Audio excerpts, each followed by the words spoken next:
পরিষ্কার বলছি, আমরা 2013 সালে নবী প্রেমিক তাওহীদি জনতার শাপলা চত্বরের রক্তের উপর 24-এর যে বিপ্লব প্রতিষ্ঠিত হয়েছে, সেই বিপ্লব পরবর্তী বাংলার মাটিতে কাদিয়ানীর অমুসলিম ঘোষণা হতেই হবে, হতেই হবে। বাংলাদেশের ভিতরে ইসলামের উত্থানে একটা সুযোগ এসেছে।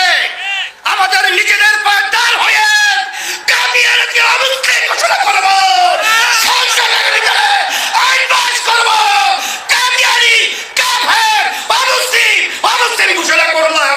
আল্লাহ পাক রব্বুল ইজ্জত নবুয়তের যেই প্রাসাদকে পূর্ণ করেছেন, সেই প্রাসাদের সর্বশেষ সুমহান অংশ এবং তার ঈদ বলে মুহাম্মদ সাল্লাল্লাহু আলাইহি ওয়াসাল্লাম নিজেকে ঘোষণা করেছেন। আল্লাহর নবীর পরে ইসলামের নবুয়তের এই সুমহান প্রাসাদে অন্য কেউ যদি নবুয়তের পরিচয় দিতে চায়, সে নবুয়তের এই সুমহান রাজপ্রাসাদে আবর্জনা ময়লা বলে বিবেচিত হবে। ইতিহাসের ঘৃণিত ময়লা আবর্জনা কুখ্যাত গোলাম আহমদ কাদিয়ানী এবং তার অনুসারীদেরকে বাংলার রাষ্ট্রে কাফের ঘোষণা দেখতে চাই। পরিষ্কার বলছি, আমরা 2013 সালে নবী প্রেমিক তাওহীদি জনতার শাপলা চত্বরের রক্তের উপর 24-এর যে বিপ্লব প্রতিষ্ঠিত হয়েছে, সেই বিপ্লব পরবর্তী বাংলার মাটিতে কাদিয়ানীর অমুসলিম ঘোষণা হতেই হবে, হতেই হবে। সরকারগুলোকে বলতে চাই, আমাদের পূর্বপুরুষ খতিব ওবায়দুল হক, শাইখুল হাদিস আল্লামা আজিজুল হক, সৈয়দ ফজলুল করিম পীর সাহেব চরমনাই, মুফতি ফজলুল হক আমিনী থেকে আল্লামা আহমদ শফি রহমতুল্লাহ আলাইহি, জুনায়েদ বাবু নগরী, সকলেই কাদিয়ানীদের খতমে নবুয়ত, এই কাদিয়ানীদের অমুসলিম রাষ্ট্রীয় ঘোষণা শুনে যেতে চেয়েছেন, দেখে যেতে চেয়েছেন। দুঃখ এবং পরিতাপের বিষয়, বাংলাদেশের সরকারগুলো এই কথা রক্ষা করতে পারে নাই। আমাদের আমির হেফাজত আল্লামা মুহিবুল্লাহ বাবু নগরী হায়াতে আছেন, তার নেতৃত্বে পীর সাহেব মধুপুর যেটা তুলেছেন, এবার কাদিয়ানীদের অমুসলিম ঘোষণা দাবি আদায় করার জন্য যদি প্রয়োজন হয় আবার 5 মের মতো ঢাকা অবরোধ করতে হবে। শুধু ঢাকা নয়, প্রয়োজনে জাতীয় সংসদের দিকে লং মার্চ করতে হবে, বাংলাদেশ অবরুদ্ধ করতে হবে, সকল রাজনীতি বন্ধ করে দিতে হবে, পার্লামেন্ট অচল করে দিতে হবে, সচিবালয় বন্ধ হয়ে যাবে, বাংলাদেশ থমকে দাঁড়াবে। কাদিয়ানীদের অমুসলিম ঘোষণার দাবি আদায় করতে হবে।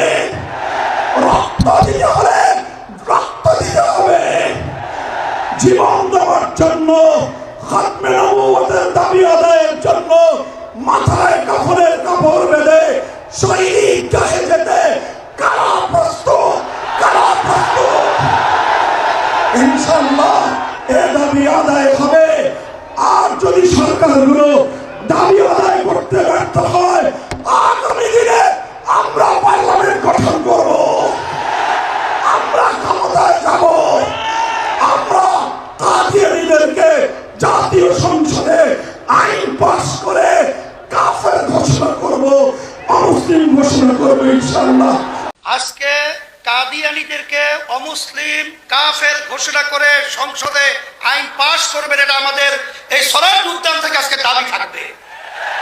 বর্তমান সরকার পুরো বাংলাদেশের জনগণের ভোটে নির্বাচিত সরকার নয়। এই সরকার হলো, আমি বলবো, একটা চমকের মতো সরকার। এই সরকারের কাছে আমরা উদাত্ত আহ্বান জানাবো যে যেহেতু একটা সুযোগ এসেছে, আপনারা একটা চমক দেখাবেন। আজকে কাদিয়ানীদেরকে অমুসলিম কাফের ঘোষণা করে সংসদে আইন পাশ করবেন, এটা আমাদের এই সরার উদ্যান থেকে আজকে দাবি থাকবে। আর সাথে সাথে আমরা 53 বছর দেখেছি বারবার ওলামায়ে কেরাম এবং মুসলমান আমরা রাস্তায় এসেছি। বহু দেশের মধ্যে কাদিয়ানীদেরকে অমুসলিম ঘোষণা করা সরকারিভাবে রাষ্ট্রীয়ভাবে হয়েছে, কিন্তু আমরা তাদের থেকে বারবার আসার পরেও তাদের থেকে অমুসলিম ঘোষণা আমরা পাই নাই। আমরা দুঃখিত। এর জন্য আমি সকল কুতাত্ত আহ্বান জানাবো, 5ই আগস্টের পরে বাংলাদেশের ভিতরে ইসলামের উত্থানে একটা সুযোগ এসেছে। আমাদের নিজেদের পায়ে দাঁড় হয়ে কাদিয়ানীকে অমুসলিম ঘোষণা করব, সংসদের ভিতরে আইন পাস করব, কাদিয়ানী কাফের অমুসলিম ঘোষণা করব এবং আমরা আইন পাস করবো ইনশাআল্লাহ। সর্বত আহ্বান জানিয়ে আপনাদের সকলকে সুস্বাস্থ্য কামনা করে শেষ করছি।